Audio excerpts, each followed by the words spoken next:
Can this DJI FPV drone in sports mode chase a plane? Let's find out. And we are off to the races. I'm chasing T-28 Carbon Z, flown by Billy Truelove, my best friend in FPV.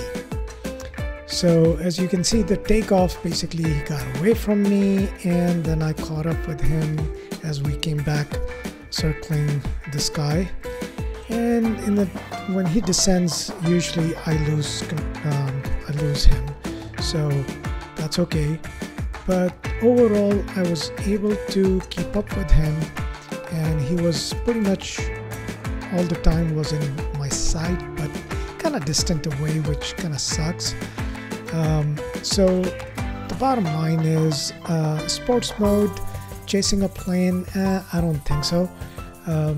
Maybe in a manual mode, but I don't know. I'm too scared to fly in manual mode. This big honky towed DJI FPV drone, so I ain't gonna do it. Maybe one day when I get sick and tired of this drone and I want to just get rid of it, I'll trash it like Manny does all the time, but that's okay. But here some close-up shots, and yeah. If he flies at 57 throttle, I can keep up with him.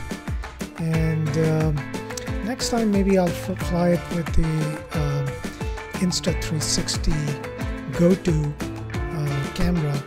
That way the images are much more stabilized rather than wonky and rocking all over the place.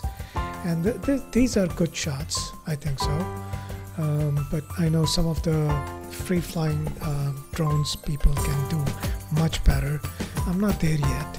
I don't want to do circles around a plane with a 250 miles per hour drone. I don't think I'll be able to control that.